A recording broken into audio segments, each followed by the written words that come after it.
রাত ঘুমাচ্ছেন না, আমার কাছে সব তথ্য আছে। আপনারা একমাত্র চুয়ারঘাটবাসী দেখে দিয়েছেন যে রাজনীতি কিভাবে করতে হয়। আপনারা দেখে দিয়েছেন, মোমবাতির সমর্থনকারী দেখে দিয়েছেন টাকা দিয়ে আমাদেরকে কেনা যায় না। আপনারা দেখে দিয়েছেন, এটাই হলো সবচেয়ে বড় নীতি। ভোট একটি পবিত্র আমানত, টাকার কাছে বিক্রি হলে সারা জীবন বিবেকের কাছে অপরাধী হয়ে থাকতে হবে। ঘুরে দাঁড়ান, টাকার রাজনীতি, পেশি শক্তির রাজনীতি, আধিপত্যের রাজনীতি বন্ধ করুন। ভালোবাসার রাজনীতি করুন, মানবতার রাজনীতি করুন, এই সব ভিত্তিক রাজনীতি করুন। আমরা 12 তারিখে নির্বাচন চলে যাবে। যদি আপনি প্রতিহিংসা করেন, এই নির্বাচন কেন্দ্র করে যদি মনোমালিন্য সৃষ্টি হয়, রক্তের সম্পর্ক ছিন্ন হয়, এটাকে রাজনীতি বলে না। রাজনীতি বলে ওইটাকেই আপনার ভোট আপনি দেন, আমার ভোট আমি দিব। উপর থেকে ফাইসালা হবে কে হবে সমাজের প্রতিনিধি। আমার যুবক ভাইরা, আপনারা আমাকে চেনেন, মুরব্বীরা তো অনেকে চলে গেছে দুনিয়া থেকে। একদিন এই যুবকরা মুরব্বীর কাতারে যাবে। এই যুবকদেরকে এই মুহূর্তে আমি যা শিক্ষা দেওয়ার চেষ্টা করছি, যুবক তোমাকে বলছি, তোমার অনেক দায়িত্ব। যুবক যদি হকের পতাকা নিয়ে দাঁড়িয়ে যায়, 24 ঘন্টার ভিতরে যুবক সমাজের চিত্র পাল্টে দিতে পারে। আপনারা কি যুবকরা কি আমার সাথে আছেন? আপনাদেরকে কি পাবো ইনশাআল্লাহ? বাবা মাকে বোঝাবেন, চাচাকে বোঝাবেন, খালাকে বোঝাবেন, বুঝে বুঝে মোমবাতি মার্কায় ভোটটা দেওয়াবেন। সকাল সকাল কেন্দ্রে যাবেন। রাজনীতি নিয়ে কেউ ঝগড়ায় জড়াবেন না, কারণ রাজনীতি চলে যাওয়ার পর 13 তারিখ থেকে আমরা আবার মসজিদে একসাথে দাঁড়াবো, জানাজার মাঠে গিয়ে দাঁড়াবো, চারশোর আমরা চা খাবো। আমরা সম্প্রীতি রাজনীতি করতে চাই। আমি দায়িত্বহীন ভাষায় বলি, রাজনীতিতে যেহেতু এসেছি, সমাজের জন্য আমার অনেক দায়িত্ব থাকবে যদি আমি প্রতিনিধি হতে পারি। আপনারা আমার কাছে চাইতে হবে না, আপনারা আমার কাছে গিয়ে দাঁড়িয়ে থাকতে হবে না।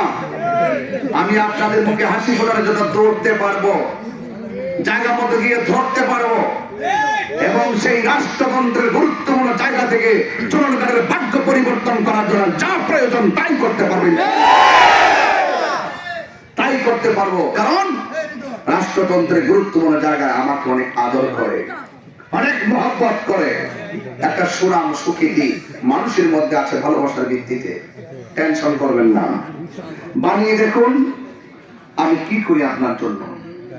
রাষ্ট্র কিভাবে চালাইতে হয়, একটা আসন কিভাবে চালাতে হয়, সমাজ কিভাবে চালাতে হয়, এই প্রতিহিংসার কবর রচনা করে, ভালোবাসার পতাকা উত্তোলন করে, এমন একটা চিত্র করাতে চায় যে ভোট দিবে সেও শান্তিতে ঘুমাবে, যে ভোট দিবে না সেও ঘরে শান্তিতে ঘুমাবে।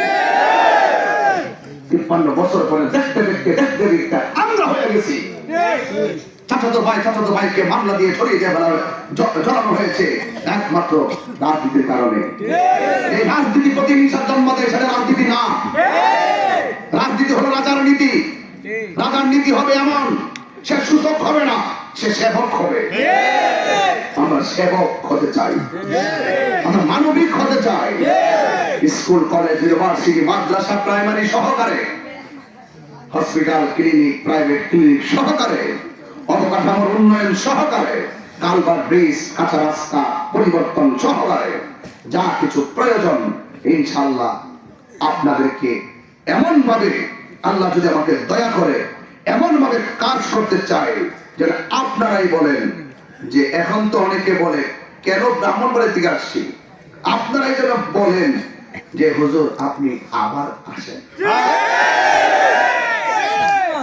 কি বোঝাতে পারতেছি? শুধুমাত্র বানায় দেখেন, চাপাবাজি করবো না। নীতির মাধ্যমে জীবনে কোনোদিন ওয়াদা খারাপ করি নাই, জীবনে কোনোদিন আপোষ করে কথা বলি নাই, জীবনে কোনোদিন অন্যের কাছে মাথা মতো করি নাই। লাশ তুলে যখন আগুন দিয়ে পুড়িয়ে দেওয়া হয়েছে, আমি 4-3 মাসে এমন ক্রাইসিস মুভমেন্টে এই দেশে কথা বলেছি যারা কথা বলার সাহস করে। আমি কথা বলেছি, এই জন্য এই কথাগুলো যদি সংসদে বলা না যায় বাংলাদেশ শেষ হয়ে যাবে, বিনদেশীদের তাবেদার হয়ে যাবে, বিনদেশীদের কাছে দেশ বিক্রি করে দিবে। এখন বলে দেশ আর বিক্রি করে কেমনে, দেশ বিক্রি করে কেমনে বুঝেন না? দেশের মাটি কি কিনে নিবে? না, দেশের মানুষের নীতি কিনা নিয়ে অমানুষ বানাই দিব। আর সমাজের ঘরে যখন অমানুষ হয়ে যায়, এটা ঘর থাকে না, সমাজও থাকে না, মানুষ হয়ে থাকতে হবে। আজকে হাজার মানুষ আমার কথা শুনছেন, পায়ে ধরে বলে দিন আমি আপনাদের তাহির হুজুর। হয়তো আমি কেন এসেছি আপনারা বুঝতেছেন। আহলে সুন্নাত ওয়াল জামাতের যারা আছেন তাদের কাছে আমার প্রথম দাবি, জীবনে অনেক ভোট দিচ্ছেন, আপনাদের তাহির হুজুর আপনাদের কাছে আসছে, শান্তি পাইবেন ইনশাআল্লাহ। একটা শান্তি পাইবেন বলে দিয়ে গেলাম।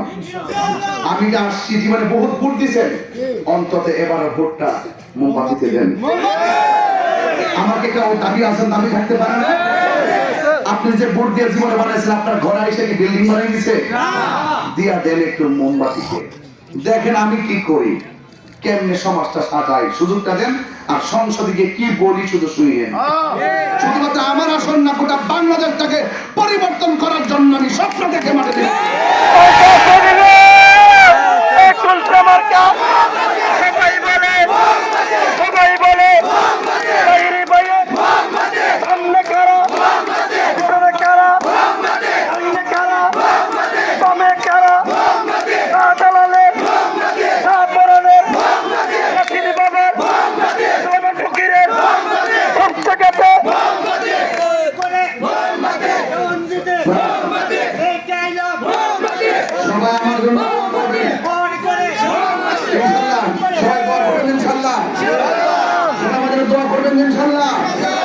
আমি আপনাদের একটু দোয়া করে দিয়ে যাই। আল্লাহুম্মা আমিন।